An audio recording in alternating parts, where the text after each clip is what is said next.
¿cómo hago yo amena esta charla? Después de la magnífica charla que han dado aquí, esto es inviable, imposible. Pero bueno, vamos a intentar. Voy a algunas de las cosillas que ya os he puesto aquí, ya ha hablado el doctor Sánchez, entonces simplemente voy a pasar por encima para irnos también. La parte buena de ser el último es que voy a ir un poco más rápido, nos vamos todos al café y os permito también que hagáis todas las preguntas, que lo más importante en esto es que hagáis preguntas, que sé que estáis muy interesados en el tema de la inmunología. Dentro de la inmunología, la charla pues me pidieron que la diera un poco sobre el aborto de repetición con de base inmune. Deciros que la inmunología pues es una ciencia compleja, nueva, que ha llegado al mundo de la reproducción. Realmente aún no da todas las respuestas, ni todas ni pocas. Da bastante poco porque no tenemos ni marcadores fiables, ni variables que nos permitan hacer diagnósticos certeros, que nos permitan hacer una estrategia terapéutica adecuada.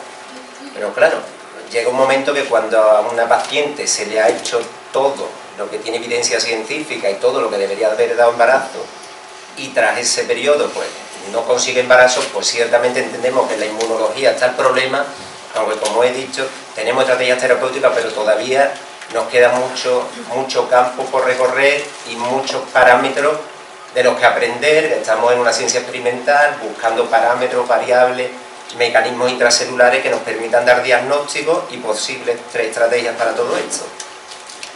El aborto, pues en principio lo principal es la frustración que nos crea a todos. Frustración a la pareja por el trauma y al médico. ¿Por qué? Por todo lo que os comentaba antes, porque hay mucha confusión y mucha incertidumbre en cómo abordar el aborto de repetición. No sabemos ni cómo definirlo. Hasta ahora los grandes problemas que hemos tenido es cuándo empezamos a hacer los estudios, puesto que no sabemos realmente cuándo realmente está una mujer en aborto de repetición. Tampoco sabemos cuáles son los mecanismos que lo han producido, no sabemos si son mecanismos embrionarios, como habló el doctor Sánchez, mecanismos uterinos, mecanismos genéticos, infecciosos y por último mecanismos inmunológicos. Entonces, ¿qué pruebas solicitar? Si no sabemos dónde está el problema, ¿qué pruebas tenemos que solicitar? Y si no sabemos cuándo ni qué, tampoco sabemos qué tipo de tratamiento tenemos que realizar. Entonces estamos ahí en un mundo, como decía, bastante complejo, iniciándose con buenas perspectivas, pero todavía nos queda. En cuanto a la definición, pues, ¿por qué es bueno definirlo? Porque ahí podríamos homogeneizar algunos criterios para, a partir de ahí, buscar soluciones, diagnósticos, variables. No podemos meter en el campo del aborto de repetición toda mujer que aborte, porque puede ser una causa embrionaria, una señora con 40 años, con sus óvulos, que aborte en un par de ocasiones, pues seguramente no está en las mismas condiciones que una chica de 30. No es lo mismo un aborto por encima de las 12 semanas que un aborto de 6 semanas. Entonces es muy importante el diagnóstico. Y ahí os ponía que como el aborto de repetición, pues ya hay un consenso en que se considera 2 abortos consecutivos o más alternos, pero donde no se incluyen bioquímicos, molas, ectópicos o prematuros. Aquí, por deciros algunos datos, pues ¿por qué tiene cierta justificación pensar que hay algo más allá cuando una mujer aborta de forma repetida? Pues porque no es razonable pensar que sea estadístico. Una mujer, si pensamos que el riesgo poblacional está entre el 10 y 15% y se acepta que el aborto de repetición es aceptable, que está entre un 2 o 5%, si el riesgo por abortar tras un primer aborto es del 16, tras un segundo el 25, pues haciendo una cuenta matemática sencilla, pues la posibilidad de que una mujer tuviera un tercer aborto es el 0,3, valor muy por debajo de los que nos movemos los abortos de repetición, con lo cual tiene que haber otros factores añadidos que están influenciando en esa repetición, en esos abortos continuados. ¿Cuándo iniciar el estudio? Otra cosa que os preocupa mucho a las pacientes. Siempre comentáis que por qué no se han hecho los estudios desde primera hora, que por qué no se han pedido antes, que cuánto tenemos que esperar, 2 abortos, 3... Pues realmente se considera que tras un primer aborto, lo más razonable es un apoyo emocional, porque estadísticamente es razonable pensar que no vamos a tener un segundo aborto. Pero ya, tras un segundo aborto hay que iniciar los estudios, no hay que esperar más. En casos muy contados, como decía antes, pues es cierto que los abortos se pueden achacar a otros problemas, pero en ausencia de otros problemas, ahí deberíamos empezar el estudio, porque realmente la posibilidad de un tercer aborto tras 2 es del 24,7%, muy superior a esa cifra que dábamos antes por estadísticas, que debería ser el 0,3%. O sea que algo debe de haber. El esperar aumenta la ansiedad de la pareja, la frustración de la pareja, y con lo cual todo esto no mejora las estadísticas, sino mucho peor, sino que las empeora. Entonces el valor predictivo más importante, lo resalto mucho, son los abortos previos, por encima de cualquier tipo de prueba. Entre las causas, pues ya la ha nombrado el doctor Sánchez varias.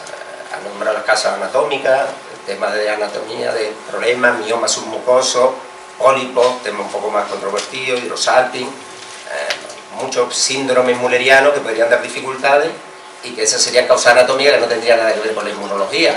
Causas endocrinas, infecciosas, genéticas y por último, como decía, las causas inmunes. Entre las causas genéticas, pues ya habla también el doctor Sánchez, entre ellas muy importante la edad materna, por el aumento del número de aneuploidías. Eso ya conllevaría a tener abortos que no serían de una base inmunológica, no llevaría a hacer pruebas inmunológicas porque una señora aborta si realmente la edad materna es avanzada. Ponemos ahí como reorganizaciones cromosómicas equilibradas, bueno, son datos que si alguna queréis podemos debatirlo más tarde, pero pasamos un poco más rápido esta parte. En cuanto a la edad materna, pues ahí tenemos porcentajes de riesgo de abortos espontáneos por edad, y tenemos como a partir de los 40 años el 51%, por encima de los 45 el 93% de abortos. ¿Cuál sería la estrategia, el tratamiento, aquellas pruebas que debemos realizar a aquellas pacientes donde sospechemos un posible problema? Pues tenemos la que hacemos habitualmente. La primera, el cariotipo a los dos progenitores.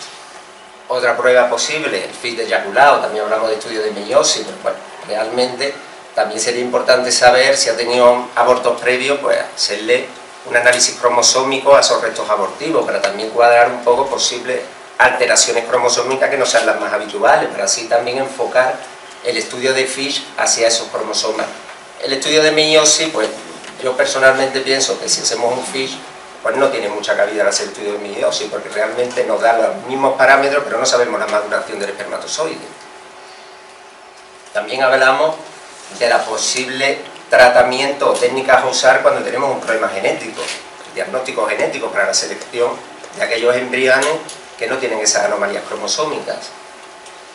En las causas anatómicas, pues ya lo ha explicado el doctor Sánchez: sinequias, insuficiencias cervicales, malformaciones mullerianas, tratamientos quirúrgicos, tipo de pruebas, ecografía, histerosalpingografías, laparoscopia, resonancia magnética, una variedad de pruebas para finalmente descartar que no sea un problema anatómico el que conlleva esos problemas en el aborto. Infecciosa, también habló el doctor Sánchez de problemas intrauterinos, incluso enfermedades sistémicas agudas. Hay muchas enfermedades sistémicas agudas que de forma circunstancial y ocasional podría provocar un aborto, pero no serían motivo para un aborto de repetición, serían motivo para un solo aborto. Solamente, para que tengáis un dato, solo la sífilis, pues en cierto modo, si no ha estado tratada, podría justificar los abortos de repetición. También algunos problemas, como la tuberculosis genital, que podría dejar, digamos, secuela, pero anatómica, también podría justificar este tipo de problemas si estamos dentro de las causas infecciosas. Hoy os pongo a sombrar algunos datos porque se ha hablado mucho del micoplasma, ureoplasma, el cultivo, las endometritis que provoca. Bueno, saber que son bastante difíciles en cultivo endometrial, o no son tan fiables cuando aparecen estos, o no aparecen, así que ante la sospecha de una endometritis por histeroscopia y demás, pues lo ideal, aunque no salga un cultivo positivo, sería tratarlo de forma empírica y a la pareja.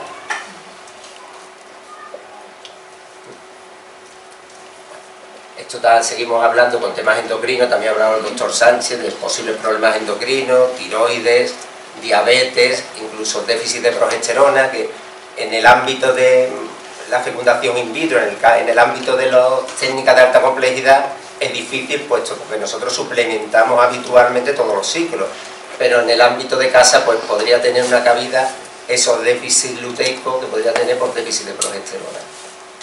Y bueno, y aquí a donde íbamos a llegar, las causas inmunes.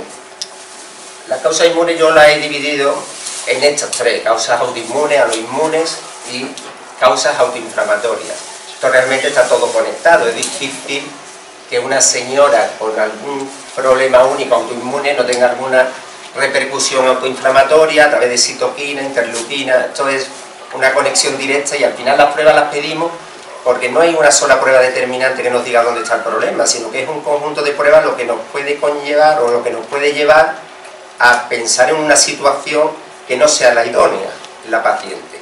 Ciertas tendencias inflamatorias que pudieran incidir en la implantación. Cuando hablamos de causas autoinmunes, pues hablamos de la disparidad genética, ¿no? Ese embrión semialogénico, halogénico en caso de donaciones, que por las leyes del trasplante debería ser rechazado siempre, pero que la tolerancia materna cuando una mujer está embarazada pues hace que realmente se pueda implantar. Ahí también estamos estudiando por qué hay una serie de mecanismos, sobre todo de los natural killers y una serie de receptores de estos natural killers, como el sistema mayor de histocompatibilidad, el HLA, sobre todo el clase 1, que podría ciertas combinaciones dar a pensar que pudiera haber una falta de tolerancia a ese embrión. Ahí os hablo de un poco de que el sistema inmune materno tanto puede favorecer como rechazar el embrión. El rechazar no es lo lógico, no es lo normal, pero hay procesos donde podría influir. Ahí hablamos, lo que os comentaba antes, donde estaban principalmente los estudios, la GNK uterina, su combinación con un tipo de receptores, tipo inmunoglobulina de los GNK, con moléculas HLA-C del trofoblasto embrionario. La función de las Treg, que tampoco tenemos todavía muy claro cómo funcionan, pero son linfocitos reguladores, inmunosupresores, que tienen mucho que ver con la regulación de NK y de otra serie de linfocitos citotóxicos. Y también, ahora está también muy en auge, el HLA-G trofoblástico. Otro complejo mayor de histocompatibilidad, no clásico, tipo 1, que se sabe también que su déficit, sobre todo de HLA-G soluble y algunas mutaciones en los progenitores, podrían provocar una disminución de la soluble, lo que esto podría dar también a problemas en la regulación de los macrófagos más que en las NK. Como veis, esto es súper interesante.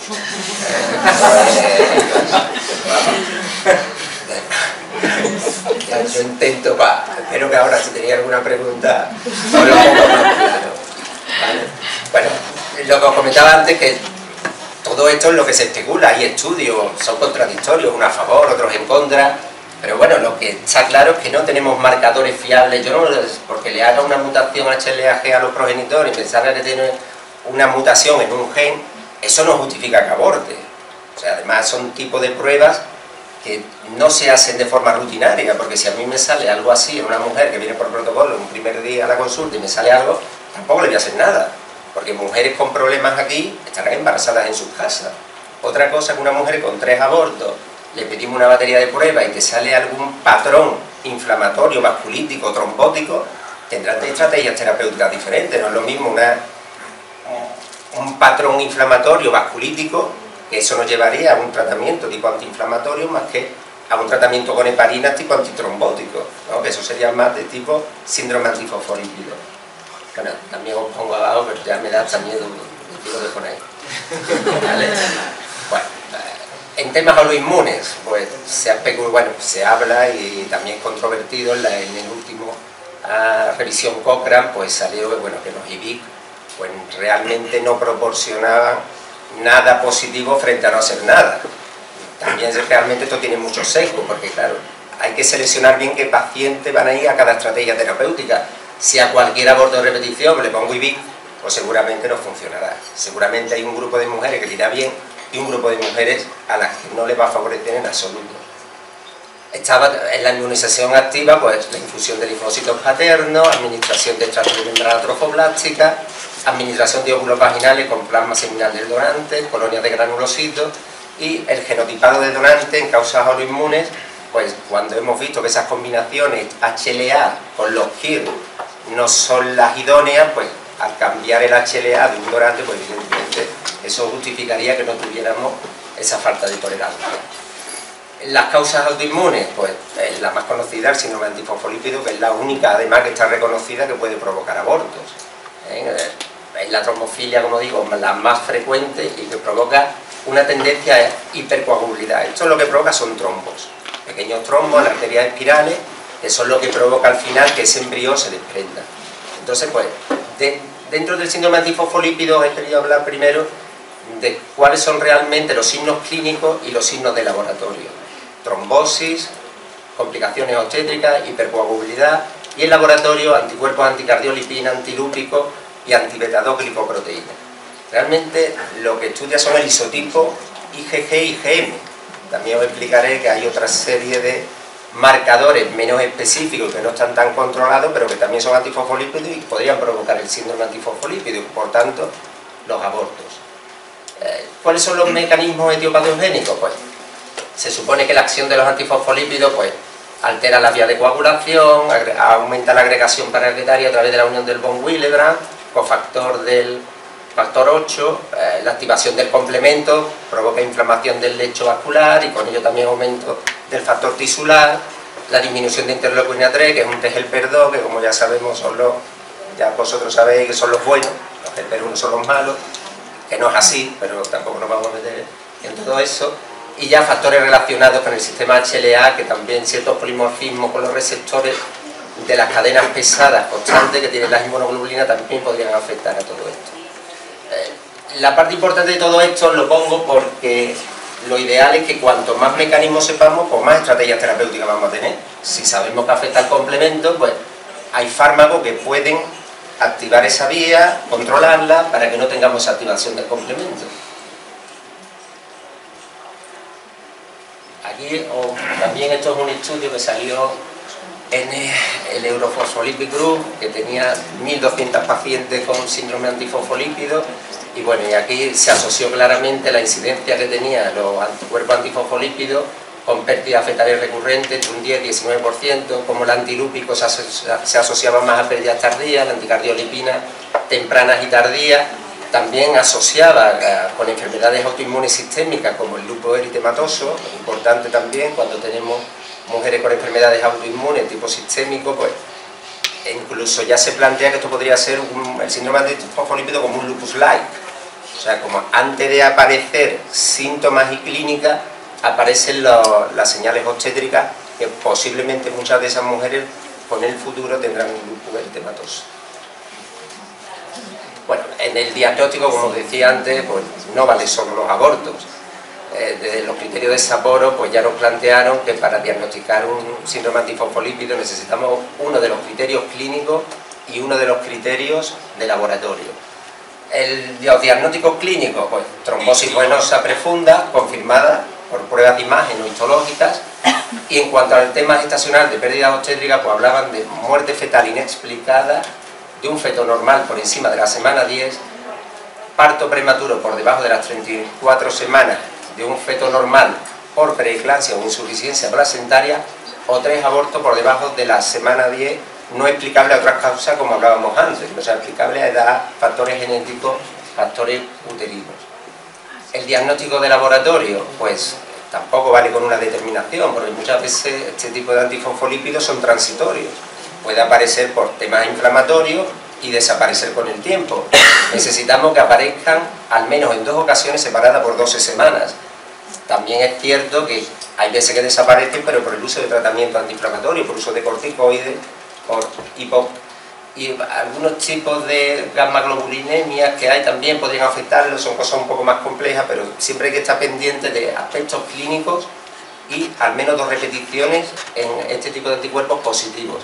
Y como hablaba antes, hablaba de los isotipos IgG y IgM, que son los más importantes, pero no debemos pensar, cuando tenemos sospecha de un SAF, aunque no cumpla todos los criterios de Sapporo, hay otros criterios clínicos y de laboratorio que también nos podrían indicar ese posible problema. Y ahí ya nos metemos con el isotipo IgA. En el isotipo tanto los cardiolipinas como los beta-2-glicoproteínas, y también algunos otros antifosfolípidos como la antiprotrombina, antipimentina y el antifosfatidil enotonamina. Esto cada vez empeora más. Pues, cuando os decía antes que lo importante de todo esto es saber dónde está el problema, para saber cuál es la estrategia terapéutica. Claro, nosotros tenemos todo eso y no sabemos si achacarlo a un síndrome antifosfolípido, si no, si puede tener otro problema inmunológico. Pues lo principal es ver si es un problema vascular inflamatorio. Dentro del problema vascular inflamatorio sé ver si es un problema infeccioso, no infeccioso, y dentro de los no inflamatorios es donde tendríamos también cabida el tema de las trombofilias heredadas, disproteinemia, difibrogenemia y el síndrome de Sneddon. En los inflamatorios principalmente pues el Wegener, el Gauss-Strauss, la poliangitis microscópica Y los infecciosos por la enfermedad de Lucio, hay otros procesos, pero son más complejos y simplemente requieren de una batería de pruebas mayor una vez que sabemos que los problemas pueden estar ahí encasillados.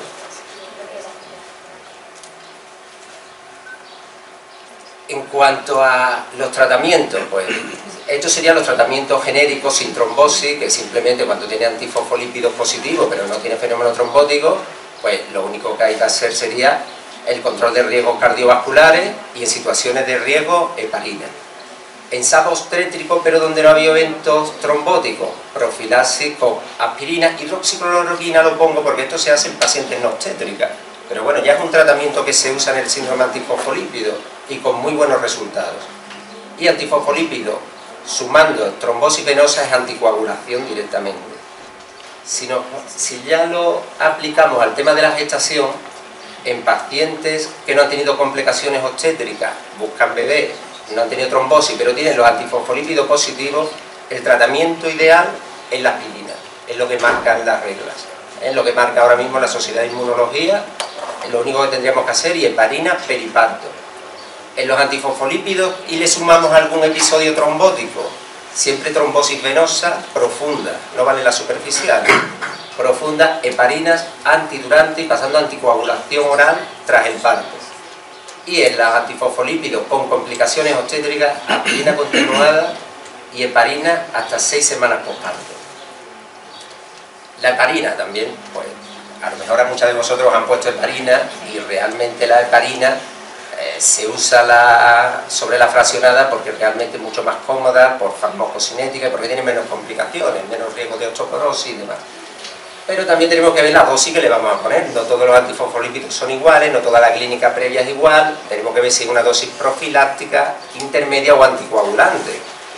Cuando hablamos de dosis anticoagulante normalmente se habla de miligramos kilo, pero realmente lo que tenemos que tener es un control de la activación del antifactor 10 activado, porque claro, dependiendo de la farmacocinética del fármaco en cada paciente variará. Si nosotros queremos una dosis anticoagulante deberíamos mantener ese factor en valores entre 0,8 y 1,2. Si simplemente queremos una dosis profiláctica, pues entre 0,4 y 0,6 sería suficiente. Bueno, esto realmente simplemente os quería también, ya acabando, pues que penséis que todo este tipo de tratamientos pues no le dan no conseguimos el éxito con todas las pacientes, conseguimos el éxito solo con un grupo de pacientes. A partir de ahí, una vez que hemos planteado cuáles son las terapias clásicas y no conseguimos el objetivo final de conseguir un embarazo evolutivo, un niño en casa, se abre otra serie de tratamientos que ahora mismo están en estudio, que están en estudios experimentales, como son el rituximab. El rituximab es un anti-CD20, es un monoclonal que va contra un antígeno específico, disminuye los linfocitos B, lo que hablaba antes del factor tisular, que es un factor inflamatorio. También hay algunos estudios que tienen datos al menos muy prometedores.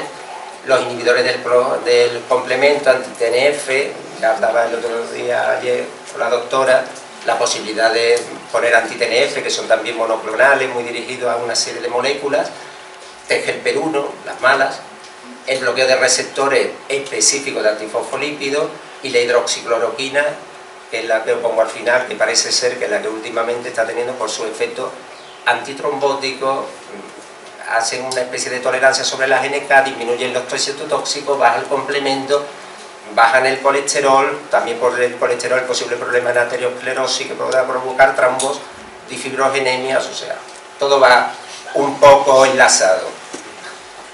Y ya simplemente deciros que esto es un rollazo